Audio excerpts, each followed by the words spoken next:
Hello, Yawning Angel here from Yawning Angel Retro, giving you an update video. Wanted to tell you about some great things which are coming up on the channel over the next few weeks and months.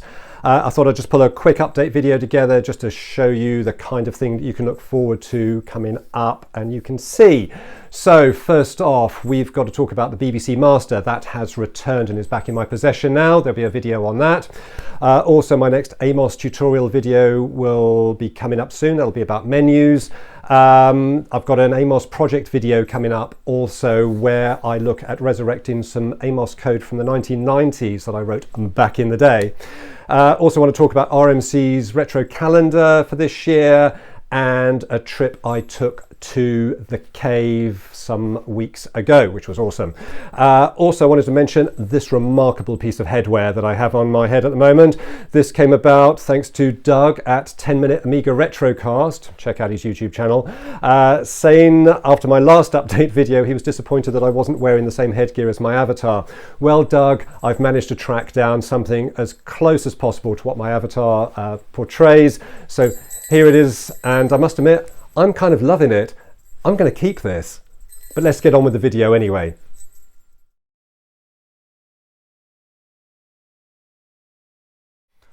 But first of all, we need to talk about this, the return of the BBC Master. Those of you who follow me on Twitter and also follow Lee from More Fun Making It, do check out his YouTube channel.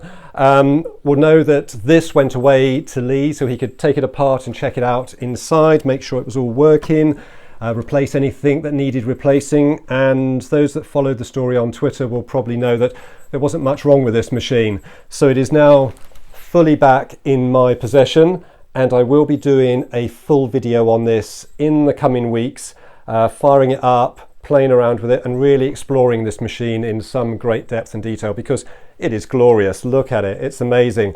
I was really chuffed to get it back. Small video coming up of me unboxing it because I was really excited, but don't despair, more will be revealed about this machine in the coming weeks.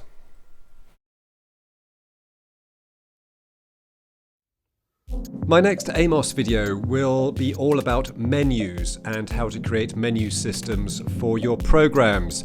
Menus on the face of it are quite straightforward, but AMOS has some weird ways of dealing with them that don't appear to be that logical.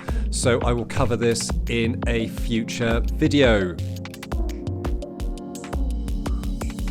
In the meantime, just to whet your appetite, here's a brief example of what is possible and what you can expect in that next AMOS video.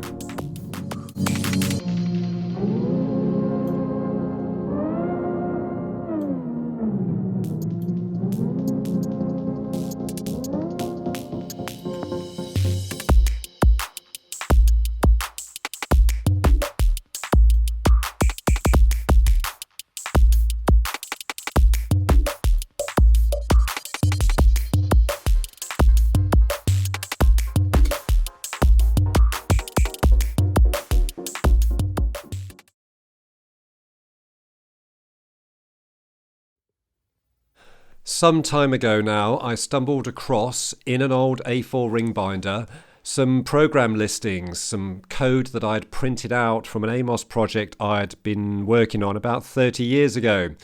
Quite a find. What I want to do is bring that AMOS code back to life and see what it actually did and how effective it was.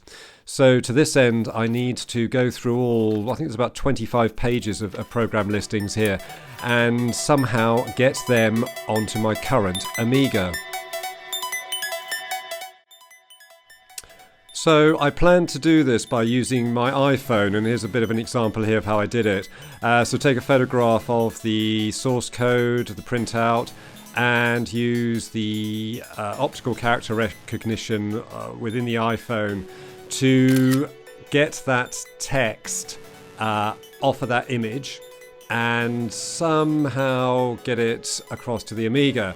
But to do this, first of all, I just need to highlight that code, select it all, and then I move it into a text editor on the iPhone, and in this instance I'm using something called IA Writer. So I dump that code onto an IA Writer page on my iPhone, and that gets saved to the cloud. From there, as you can see the code here, as an example page that I've done. From there I go into IA Writer on my iMac and I can view that file because it's saved it to the cloud. It's brought it back in from my iPhone to the iMac. Code needs a bit of a cleanup. Not all of the characters have been recognized, so some dollar signs have been substituted for asterisks and stars and all sorts of things. So I can do a bit of a cleanup there on the iMac before saving that text file back out just as a basic text file really on the iMac.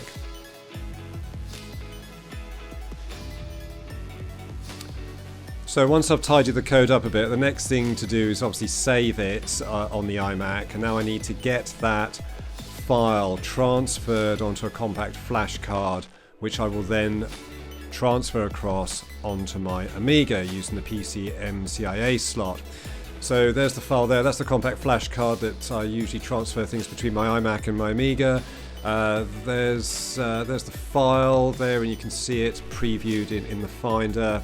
So it's just a case of moving it to a suitable directory. The program is called Music File, by the way, so it's a database program.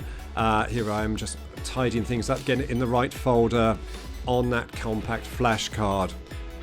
Just making sure it's all ready to go across.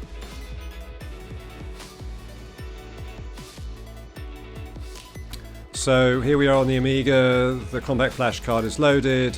I navigate through to the directory with that file in. Here it is in the music file folder, opening it up, and there's the text file. The question is, will it load into a text editor on the Amiga, and can I get it into AMOS? You'll have to wait and see in the forthcoming video.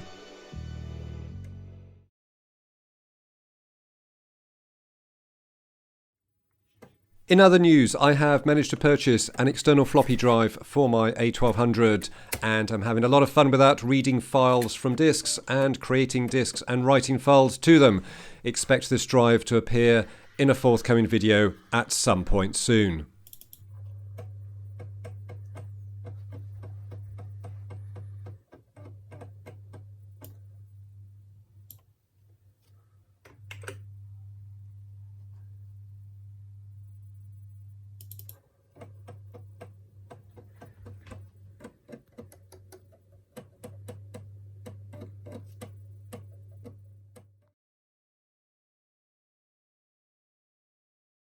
Time to talk about the RMC calendar now for this year, and I don't know if you remember, some time ago I did a video on this miraculous wonder, this amazing Sinclair SJS1 joystick.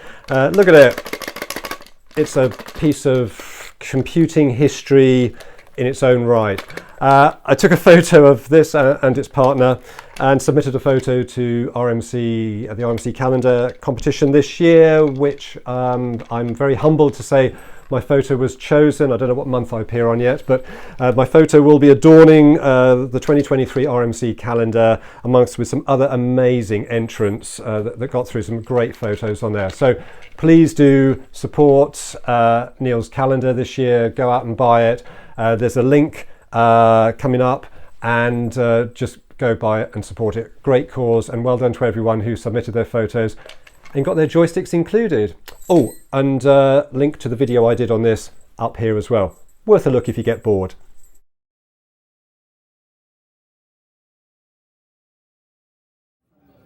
Finally, I just want to finish up by saying at the tail end of September, I was fortunate enough to go along to the Cave, RMC Retro's Cave, up there in Stroud. I went along for a Patreon day, had the best time ever. If you can make it there, I thoroughly recommend that you go. It is a great experience. And I'd just like to share this video footage that I took on the day with you. And I'd like to thank Neil and the team for making the day so enjoyable, and just congratulations on all the work you've done here. It is an incredible venue, a retro computing person's heaven. That's all I can say. Thanks ever so much, Neil. And I'll just leave you with this footage.